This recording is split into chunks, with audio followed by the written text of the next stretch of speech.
Hi students, ಎಲ್ಲರಿಗೂ SSLC friend YouTube ಚಾನಲ್ಗೆ ಸ್ವಾಗತ.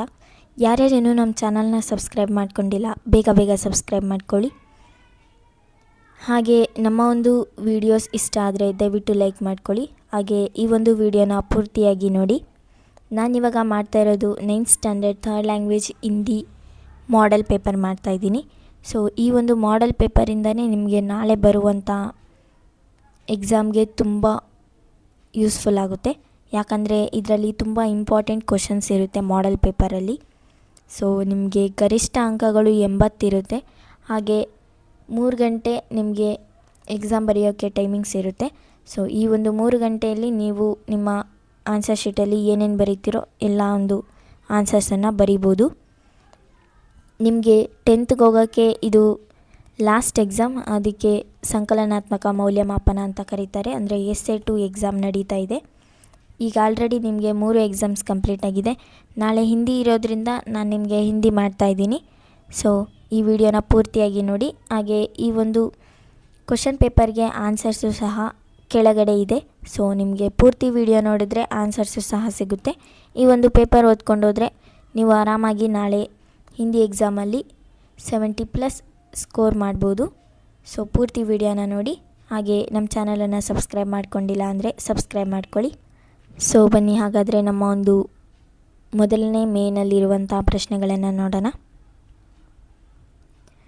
ಮೊದಲನೇದು ನಿಮಗೆ ಬಹು ಆಯ್ಕೆ ಪ್ರಶ್ನೆಗಳು ಅನ್ನೋ ಒಂದು ಮೇನ್ ಇರುತ್ತೆ. ಫಸ್ಟ್ ಮೇನಲ್ಲಿ ನಿಮಗೆ ಬಹು ಆಯ್ಕೆ ಪ್ರಶ್ನೆಗಳು ಬರುತ್ತೆ. ಸೊ 8 ಮಾರ್ಕ್ಸ್ಗೆ ಫಸ್ಟ್ ಮೇನಲ್ಲಿ ಇರುವಂಥ ಪ್ರಶ್ನೆಗಳು. ಒಂದೊಂದು ಪ್ರಶ್ನೆಗಳಿಗೆ ಒಂದೊಂದು ಅಂಕಗಳು ಇರುತ್ತೆ. ಸೊ ನೋಡಿ, ರೋನಾ ಕಾ ವಿರುದ್ಧಾರ್ಥಕ ಶಬ್ದ ಕೇಳ್ತಾ ಇದ್ದಾರೆ. ಸೊ ರೋನಾ ಶಬ್ದಕ ವಿರುದ್ಧಾರ್ಥಕ ಶಬ್ದ ಕೇಳ್ತಾ ಇದ್ದಾರೆ. ಸೊ ಈ ಒಂದು ಪ್ರಶ್ನೆಗೆ ಉತ್ತರ ಬೇಕು ಅಂದರೆ ಕೆಳಗಡೆ ಇದೆ. ಸೊ ಪೂರ್ತಿ ವಿಡಿಯೋನ ನೋಡಿ, ಆವಾಗ ನಿಮಗೆ ಆನ್ಸರ್ ಸಿಗುತ್ತೆ. ನೋಡಿ, ನೆಕ್ಸ್ಟ್ ಪ್ರಶ್ನೆ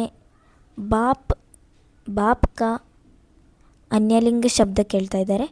ಸೊ ಬಾಪ್ ಶಬ್ದಕ್ಕೆ ಅನ್ಯಲಿಂಗ ಶಬ್ದ ಯಾವುದು ಅಂತ ಕೇಳ್ತಾ ಇದ್ದಾರೆ. ಸೊ ಅದಕ್ಕೂ ಅಷ್ಟೇ ಆನ್ಸರ್ ನಿಮಗೆ ಕೆಳಗಡೆನೇ ಸಿಗುತ್ತೆ.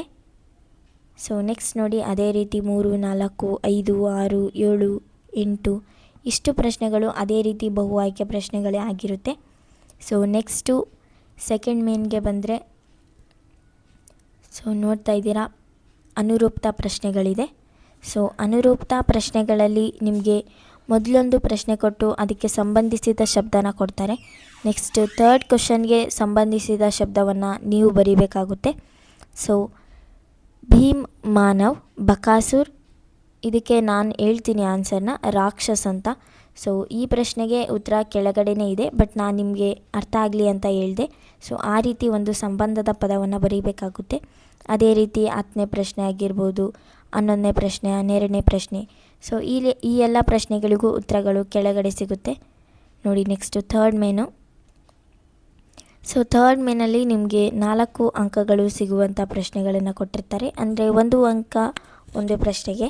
ಸೊ ಇದರಲ್ಲಿ ಒಂದೊಂದು ವಾಕ್ಯದಲ್ಲಿ ಉತ್ತರಿಸಿ. ಕನ್ನಡದಲ್ಲಿ ಹೇಗೆ ನೀವು ಒಂದು ವಾಕ್ಯದ ಪ್ರಶ್ನೆಗಳಂತ ಕರಿತೀರೋ, ಸೊ ಅದೇ ರೀತಿ ಇಲ್ಲೂ ಸಹ ಒಂದೊಂದು ವಾಕ್ಯದಲ್ಲಿ ಉತ್ತರಿಸಿ ಅಂತ ಪ್ರಶ್ನೆಗಳನ್ನು ಕೊಟ್ಟಿರ್ತಾರೆ. ಸೊ ನಿಮಗೆ 4 ಪ್ರಶ್ನೆಗಳನ್ನು ಕೊಟ್ಟಿದ್ದಾರೆ. थाली में क्या जल रहा था, किसकी रति रुकी नहीं है. ಸೊ ಈ ಎಲ್ಲ ಪ್ರಶ್ನೆಗಳು ನೋಡ್ತಾ ಇದ್ದೀರಾ ನೀವು ಕೆಳಗಡೆ. ಹಾಗೆ ನೆಕ್ಸ್ಟ್ ಫೋರ್ತ್ ಮೇನ್ಗೆ ಬಂದರೆ 2-3 ವಾಕ್ಯ ಅಂದರೆ 3-4 ವಾಕ್ಯದ ಪ್ರಶ್ನೆಗಳು ಬರೀರಿ ಅಂತ ಹೇಳಿರ್ತಾರೆ. ಸೊ ಒಂದು ಪ್ರಶ್ನೆಗೆ ನಿಮಗೆ 2 ಅಂಕಗಳು ಸಿಗುತ್ತೆ. ಸೊ 8 ಪ್ರಶ್ನೆಗಳಿದೆ, ಆರಾಮಾಗಿ ನೀವು ತೆಗಿಬೋದು. ಈ ಒಂದು ಕ್ವಶನ್ ಪೇಪರ್ ಪ್ಯಾಟರ್ನ್ ಏನು ನೋಡ್ತಿದ್ದೀರಾ, ಇದು ನಿಮಗೆ 10th ಸಹ ಕಂಟಿನ್ಯೂ ಆಗುತ್ತೆ. ಸೊ 9th ಚೆನ್ನಾಗಿ ನೋಡ್ಕೊಂಡಿರಿ, ಪೇಪರ್ಸ್ ಎಲ್ಲ ಯಾವ ರೀತಿ ಬರುತ್ತೆ, ಹಾಗೆ ಎಷ್ಟು ಅಂಕದ ಪ್ರಶ್ನೆಗಳು ಎಲ್ಲಿ ಬರುತ್ತೆ. ಸೊ ಈ ಒಂದು ಪ್ಯಾಟರ್ನ್ ಏನಿದೆ ನಿಮಗೆ ಇದೇ ರೀತಿ 10th ಸಹ ಕಂಟಿನ್ಯೂ ಆಗುತ್ತೆ. ಯಾರ್ಯಾರು 10th ಚೆನ್ನಾಗಿ ಸ್ಕೋರಿಂಗ್ ಮಾಡಬೇಕು, ನಾನು ಚೆನ್ನಾಗಿ ಓದಬೇಕು, ಸ್ಕೂಲ್ಗೆ ಫಸ್ಟ್ ಬರಬೇಕು ಅಂತ ಇದ್ದೀರೋ ಅವರೆಲ್ಲರಿಗೂ ನಮ್ಮ ಒಂದು ಚಾನಲ್ ಕಡೆಯಿಂದ ತುಂಬ ಯೂಸ್ಫುಲ್ ಇದೆ. ಯಾಕಂದರೆ ನಾವು 10th ಬೇಕಾಗಿರುವಂಥ ಎಲ್ಲ ಒಂದು ಇಂಪಾರ್ಟೆಂಟ್ ಕ್ವಶನ್ಸು, ಸ್ಟಡಿ ಮೆಟೀರಿಯಲ್ಸು, ಹಾಗೆ PDFಸು, ನಿಮಗೆ ಬೇಕಾಗುವಂತಹ ಎಲ್ಲ ಒಂದು ಸ್ಟಡಿ ಮೆಟೀರಿಯಲ್ಸು ಸಹ ನಮ್ಮ ಚಾನೆಲ್ ಕಡೆಯಿಂದ ಸಿಗುತ್ತೆ. ಅದಕ್ಕೋಸ್ಕರನೇ ಇವಾಗಲೇ ಚಾನಲನ್ನು ಸಬ್ಸ್ಕ್ರೈಬ್ ಮಾಡ್ಕೊಳ್ಳಿ. ನೀವು 9th ಇನ್ನೇನು ಪಾಸಾಗಿ 10th ಹೋಗ್ತಾ ಇದ್ದೀರಾ. ಸೊ ನಿಮಗೆಲ್ಲರಿಗೂ 10th ಚೆನ್ನಾಗಿ ಸ್ಕೋರ್ ಮಾಡಬೇಕು ಅನ್ನೋ ಒಂದು ಗುರಿ ಇದ್ದೇ ಇರುತ್ತೆ. ಸೊ ಅದಕ್ಕೆ ನಮ್ಮ ಕಡೆಯಿಂದ ನಿಮಗೆ ತುಂಬ ಹೆಲ್ಪ್ ಆಗುತ್ತೆ. ಅದಕ್ಕೆ ನಮ್ಮ ಚಾನಲನ್ನು ಸಬ್ಸ್ಕ್ರೈಬ್ ಮಾಡ್ಕೊಂಡಿರಿ. ಇವಾಗಲಿಂದನೇ ನಾನು ನಿಮಗೆ ಎಲ್ಲ ವೀಡಿಯೋಸು ಬಿಡ್ತೀನಿ. ಹಾಗೆ ನೀವು ನಮ್ಮ ಚಾನಲನ್ನು ವಿಸಿಟ್ ಮಾಡಿ ಸಹ ನೋಡ್ಬೋದು ನಾವು 10th ಎಷ್ಟೆಲ್ಲ ವೀಡಿಯೋಸ್ ಬಿಟ್ಟಿದ್ದೀವಿ. ಹಾಗೆ ಸ್ಟೂಡೆಂಟ್ಸ್ ಕಡೆಯಿಂದನೂ ನಮಗೆ ಒಳ್ಳೆಯ ಒಂದು ಒಪಿನಿಯನ್ ಇದೆ.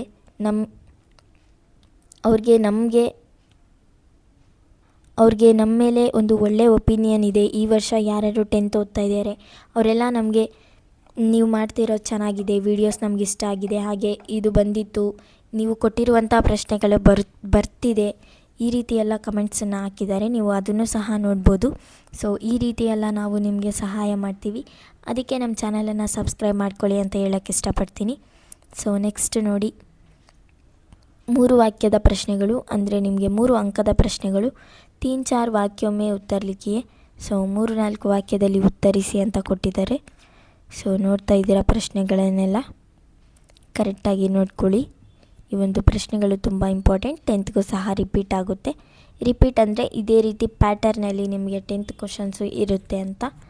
ಸೊ ನೆಕ್ಸ್ಟು 5-6 ಸೆಂಟೆನ್ಸಲ್ಲಿ ಉತ್ತರಿಸಿ ಅಂತ ಕೊಟ್ಟಿದ್ದಾರೆ. ಸೊ ನಿಮಗೆ 8 ಮಾರ್ಕ್ಸ್ ಬರುತ್ತೆ. ಒಂದು ಪ್ರಶ್ನೆಗೆ 4 ಅಂಕಗಳು. ಸೊ ಒಂದು ಪೊಯಮ್ ಕೊಟ್ಟಿದ್ದಾರೆ. ಪೊಯಮ್ ಅಂತೂ ನಿಮಗೆ ಗೊತ್ತೇ ಇದೆ, 4 ಅಂಕಗಳು ಪೊಯಮಲ್ಲಿ ಬಂದುಬಿಡುತ್ತೆ. ನೆಕ್ಸ್ಟು ಮೇಲೆ 2 ಪ್ರಶ್ನೆಗಳು ಕೊಟ್ಟಿದ್ದಾರೆ. ಅಥವಾ ಅನ್ನೋ ಒಂದು ಆಪ್ಷನ್ ಕೊಟ್ಟಿದ್ದರೆ ನೀವು ಮೇಲೆ ಪ್ರಶ್ನೆ ಆದರೂ ಬರೀಬೋದು, ಕೆಳಗಡೆ ಪ್ರಶ್ನೆ ಆದರೂ ಬರೀಬೋದು. ಸೊ ಇದೆರಡರಲ್ಲಿ ಒಂದು ಪ್ರಶ್ನೆ ಬರೆದ್ರೆ ನಿಮಗೆ 4 ಅಂಕಗಳು ಸಿಗುತ್ತೆ. ಹಾಗೆ ನೆಕ್ಸ್ಟ್ ನೋಡಿ, ಈ ಒಂದು ಗದ್ಯ ಭಾಗವನ್ನು ಕೊಟ್ಟಿದ್ದಾರೆ. ಸೊ ಈ ಗದ್ಯ ಭಾಗ ಓದ್ಕೊಂಡು ಕೆಳಗಡೆ 4 ಪ್ರಶ್ನೆಗಳಿಗೆ ಉತ್ತರಿಸಬೇಕಾಗುತ್ತೆ. ಇದಕ್ಕೆ ನಿಮಗೆ 4 ಅಂಕಗಳನ್ನು ನಿಗದಿಪಡಿಸಿರ್ತಾರೆ. ಸೊ ನೆಕ್ಸ್ಟ್ ನೋಡಿ, ಸೊ ಇದರಲ್ಲಿ ನಿಮಗೆ ನಿಬಂಧ ಕೊಟ್ಟಿದ್ದಾರೆ. ನಿಬಂಧ ಅಂದರೆ ನಿಮಗೆಲ್ಲರಿಗೂ ಸ್ವಲ್ಪ ಕನ್ಫ್ಯೂಸ್ ಆಗ್ತಿರ್ಬೇಕೇನೋ. ಸೊ ನೀವೇನು ಕನ್ನಡದಲ್ಲಿ ಪ್ರಬಂಧ ಅಂತ ಕರಿತೀರಾ, ಸೊ ಅದನ್ನು ಕೊಟ್ಟಿದ್ದಾರೆ. ಸೊ ಪ್ರಬಂಧಕ್ಕೆ 4 ಅಂಕಗಳು ಇರುತ್ತೆ. ಸೊ 4 ಅಂಕಗಳನ್ನು ಆರಾಮಾಗಿ ಗಳಿಸ್ಬೋದು. ಸೊ ನೀವು ಈ 3ರಲ್ಲಿ ಒಂದನ್ನು ಓದ್ಕೊಳ್ಳಿ, ನಾಳೆ ಎಕ್ಸಾಮ್ಗೆ ಅದೇ ಬರುತ್ತೆ. ಸೊ ಕಂಪ್ಯೂಟರ್ ಆಗಿರ್ಬೋದು, ಈ ರೀತಿ. ಹಾಗೆ ಲಾಸ್ಟ್ ಪ್ರಶ್ನೆ 5 ಅಂಕದ ದೊಡ್ಡ ಪ್ರಶ್ನೆ ಅಂದರೆ ಪತ್ರ ಆಗಿರುತ್ತೆ. ಸೊ ಚುಟ್ಟಿ ಪತ್ರವನ್ನು ಓದ್ಕೊಳ್ಳಿ, ನಿಮಗೆ ತುಂಬ ಯೂಸ್ಫುಲ್ ಆದಂತಹ ಪತ್ರ ಆಗಿದೆ. ಯಾಕಂದರೆ ಆರಾಮಾಗಿ 5 ಅಂಕಗಳನ್ನು ಗಳಿಸ್ಬೋದು. ಹಾಗೆ ಈಸಿಯಾಗಿ ದೊಡ್ಡ ದೊಡ್ಡ ಸೆಂಟೆನ್ಸ್ ಏನು ಉಪಯೋಗಿಸೋ ಆಗಿಲ್ಲ. ಸೊ ಹಿಂದಿ ಆಗಿರೋದ್ರಿಂದ ನಿಮಗೆ ಸ್ವಲ್ಪ ಕಷ್ಟ ಆಗುತ್ತೆ. ಬಟ್ ನಾನು ಕೊಟ್ಟಿರುವಂಥ ಈಗಿನ ಪ್ರಶ್ನೆಗಳನ್ನು ಓದ್ಕೊಳ್ಳಿ, 9th ಸ್ಟ್ಯಾಂಡರ್ಡಲ್ಲಿ ಚೆನ್ನಾಗಿ ಸ್ಕೋರ್ ಮಾಡ್ಬೋದು. ಹಾಗೆ 10th ಸಹ ಇದೇ ರೀತಿ ವೀಡಿಯೋಸ್ ಹಾಗೆ ಇಂಪಾರ್ಟೆಂಟ್ ಕ್ವಶನ್ಸ್ ಬೇಕು ಅಂದರೆ ನಮ್ಮ ಚಾನಲನ್ನು ಸಬ್ಸ್ಕ್ರೈಬ್ ಮಾಡ್ಕೊಂಡಿರಿ. ಈ ವಿಡಿಯೋ ಇಷ್ಟ ಆಗಿದ್ದರೆ ದಯವಿಟ್ಟು ಲೈಕ್ ಮಾಡಿ. ಈಗ ಆನ್ಸರ್ಸನ್ನು ನೋಡುವಂಥ ಸಮಯ. ಸೊ ನೋಡಿ, ಆನ್ಸರ್ಸ್ ಇಲ್ಲಿದೆ. ಸೊ ತೃತೀಯ ಭಾಷೆ ಹಿಂದಿ, ಕೀ ಆನ್ಸರ್ಸ್ ಅಂದರೆ ಕೀ ಉತ್ತರಗಳು. ಸೊ ಈಗ ನೋಡಿದಂತಹ ಒಂದು ಪ್ರಶ್ನೆ ಪತ್ರಿಕೆಯ ಆನ್ಸರ್ಗಳಿವು. ಸೊ ನೋಡ್ತಾ ಹೋಗಿ.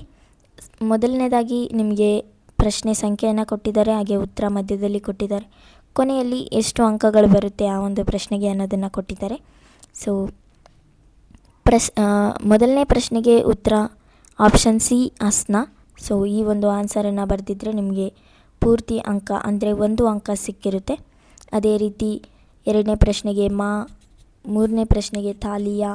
ಸೊ ಈ ರೀತಿ ಎಲ್ಲ ಪ್ರಶ್ನೆಗಳಿಗೂ ಉತ್ತರ ಇದೆ. ಸೊ ಸೆಕೆಂಡ್ ಮೇನ್ ಆಗಿರ್ಬೋದು, ಥರ್ಡ್ ಮೇನ್ ಆಗಿರ್ಬೋದು, 4th ಮೇನ್ ಆಗಿರ್ಬೋದು. ಹಾಗೆ ಕನ್ನಡ ಅನುವಾದ ನೋಡ್ತಾ ಇದ್ದೀರಾ. ಸೊ 33 ಕ್ವಶನ್ ಏನಿತ್ತು ಅದು ಕನ್ನಡ ಅನುವಾದದ ಪ್ರಶ್ನೆಯಾಗಿತ್ತು. ಸೊ 3 ಅಂಕಗಳು ಸಿಕ್ಕಿರುತ್ತೆ. ಬಾಬುಬಾಯ್ ತನ್ನ ಪಾದಗಳನ್ನು ಎಳೆದುಕೊಂಡು ನಡೆಯಲು ಪ್ರಾರಂಭಿಸಿದನು. ಸಮುದ್ರ ತೀರದಲ್ಲಿ ದೋಣಿ ನಡೆಸುವವನೊಬ್ಬ ಕುಳಿತಿದ್ದ. ಅವನ ಮುಂದೆ ಕೆಲವು ಎಳನೀರುಗಳಿದ್ದವು. ಸೊ ಇದು ನಿಮಗೆ ನಾಳೆ ಬರುವಂಥ ಪ್ರಶ್ನೆಯಾಗಿದೆ. ಸೊ ಕನ್ನಡ ಅನುವಾದ ನಿಮಗೆಲ್ಲರಿಗೂ ಗೊತ್ತೇ ಇರುತ್ತೆ. ಹಿಂದಿನಲ್ಲಿ ಓದಿ ಕನ್ನಡದಲ್ಲಿ ಅದನ್ನು ಬರಿಬೇಕಾಗುತ್ತೆ. ಸೊ ಹಿಂದಿಯಲ್ಲಿ ಕೊಟ್ಟಿರ್ತಾರೆ ಅವರು, ಅದನ್ನು ಕನ್ನಡಕ್ಕೆ ಬರೆದ್ರೆ ಆಗೋಯಿತು, ನಿಮಗೆ 3 ಅಂಕಗಳು ಸಿಗುತ್ತೆ. ಹಾಗೆ 34th ಕ್ವಶನು 4 ಅಂಕಗಳಿಗೆ ದೊಡ್ಡ ಒಂದು ಪ್ರಶ್ನೆ. ನೆಕ್ಸ್ಟು 35th ಕ್ವಶನು ನಿಮಗೆ ಗೊತ್ತು, ಪೊಯಮು. ಸೊ ಪೊಯಮ್ 4 ಅಂಕಗಳಿಗೆ ಅಂತ ಹೇಳಿದ್ದೆ. ಸೊ ನೋಡಿ, ಹಾಗೆ ನೆಕ್ಸ್ಟು ಒಂದು ಗದ್ಯ ಭಾಗವನ್ನು ಕೊಟ್ಟಿರ್ತಾರೆ, ಅದನ್ನು ಓದ್ಕೊಂಡು ನೀವು 4 ಪ್ರಶ್ನೆಗಳಿಗೆ ಉತ್ತರ ಬರೆದ್ರೆ ನಿಮಗೆ 4 ಅಂಕಗಳು. ಸೊ ಆನ್ಸರ್ ಏನು ಹುಡ್ಕೋದು ಬೇಕಾಗಿಲ್ಲ, ಆ ಒಂದು ಗದ್ಯ ಭಾಗದಲ್ಲಿನೇ ನಿಮಗೆ ಆನ್ಸರನ್ನು ಕೊಟ್ಟಿರ್ತಾರೆ. ಹಾಗೆ 37th ಕ್ವಶನ್ ನೋಡ್ತಾ ಇದ್ದೀರಾ. ಈ ಪ್ರಶ್ನೆಯಲ್ಲಿ ನಿಮಗೆ ನಿಬಂಧ ಅಂದರೆ ಪ್ರಬಂಧ ಅಂತ ಹೇಳಿದ್ದೆ ಆವಾಗಲೇ ನಾನು ಕ್ವಶನ್ ಮಾಡಬೇಕಾದ್ರೇ. ಸೊ ನೋಡಿ, ನಿಬಂಧಗಳನ್ನು ಕೊಟ್ಟಿದ್ದಾರೆ. ಹಾಗೆ ನೆಕ್ಸ್ಟು 38th ಕ್ವಶನ್ನು 5 ಅಂಕದ ದೊಡ್ಡ ಪ್ರಶ್ನೆ. ಇದೇ ನಿಮಗೆ 5 ಮಾರ್ಕ್ಸ್ ಅಂದರೆ ದೊಡ್ಡ ಒಂದು ಪ್ರಶ್ನೆ ಆಗಿರುತ್ತೆ. ಸೊ ನೀವಿದರಲ್ಲಿ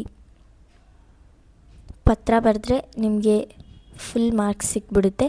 ಸೊ ನೋಡ್ತಾ ಇದ್ದೀರಾ, ಎಲ್ಲ ಒಂದು ಪಾಯಿಂಟ್ಸನ್ನು ನಾನು ಹೇಳ್ತಾ ಇದ್ದೀನಿ ಯಾವ್ದ್ಯಾವುದು ಅಂತಂದ್ಬಿಟ್ಟು. ಸೊ ಈ ಒಂದು ಪಾಯಿಂಟ್ಗಳನ್ನು ನೀವು ಮೆನ್ಷನ್ ಮಾಡಿ ಪತ್ರದಲ್ಲಿ ಬರೀಲೇಬೇಕು. ಫಾರ್ಮೇಟ್ ಬರೆದ್ರೇ ನಿಮಗೆ 1 ಅಂಕ ಇರುತ್ತೆ. ಸೊ ಲೆಟರ್ ಪೂರ್ತಿಯಾಗಿ ಬರೆದಿಲ್ಲ ಅಂದರೂ ಪರವಾಗಿಲ್ಲ. ಫಾರ್ಮೇಟ್, ಎಲ್ಲಿ ದಿನಾಂಕ, ಎಲ್ಲಿ ಪ್ರೇಷಕು, ಸೇವಾಮೆ, ವಿಷಯ ವಿಸ್ತಾರ, ಹಾಗೆ ಈ ಒಂದು ಅಧ್ಯಾಪಕ, ಛಾತ್ರಕ್ಕೆ, ಛಾತ್ರ. ಸೊ ಈ ರೀತಿಯ ಒಂದು ಪಾಯಿಂಟ್ಸ್ ಬರೆದ್ರೆ ನಿಮಗೆ ಕರೆಕ್ಟಾಗಿ ಎಲ್ಲ ಅಂಕಗಳು ಸಿಗುತ್ತೆ. ಹಾಗೆ ಅಥವಾ ಅಂತ ಇನ್ನೊಂದು ಪ್ರಶ್ನೆ ಇದೆ. ಸೊ ಅಥವಾ ಏನು ನೋಡ್ತಿದ್ದೀರಾ, ಇನ್ನೊಂದು ನಿಮ್ಮ ಒಂದು ಪೇರೆಂಟ್ಸ್ಗೆ ಬರೆಯುವಂಥ ಲೆಟರ್ ಆಗಿರುತ್ತೆ. ಸೊ ಮೇಲೆ ಇರುವಂತಹ ಒಂದು ಲೆಟರನ್ನೇ ಕಂಟಿನ್ಯೂ ಮಾಡಿ. ಇದು ತುಂಬ ಈಸಿ. ಹಾಗೂ ನಿಮಗೆ 10th ಸಹ ಇದೇ ಲೆಟರ್ ಬರುತ್ತೆ, ಚುಟ್ಟಿ ಪತ್ರನೇ ಬರೋದು. ಸೊ ಈ ಲೆಟರ್ ನಿಮಗೆ ಈ ವರ್ಷಕ್ಕೆ ಮಾತ್ರ ಅಲ್ಲ, ಮುಂದಿನ ವರ್ಷಕ್ಕೂ ಸಹ ಕಂಟಿನ್ಯೂ ಆಗುತ್ತೆ. 100% ಬಂದೇ ಬರುವಂಥ ಪ್ರಶ್ನೆ ಆಗಿದೆ 10th. ಸೊ 10th ಚೆನ್ನಾಗಿ ಸ್ಕೋರ್ ಮಾಡಬೇಕು ಅಂತ ಇದ್ದರೆ ದಯವಿಟ್ಟು, ಸೊ ನಿಮಗೆ ಇದೇ ರೀತಿ ವೀಡಿಯೋಸ್ 10th ಬೇಕು ಅಂದರೆ, ನೀವು 10th ಚೆನ್ನಾಗಿ ಸ್ಕೋರ್ ಮಾಡಬೇಕು ಅಂದರೆ ನಮ್ಮ ಒಂದು ಚಾನಲನ್ನು ಸಬ್ಸ್ಕ್ರೈಬ್ ಮಾಡ್ಕೊಂಡಿರಿ.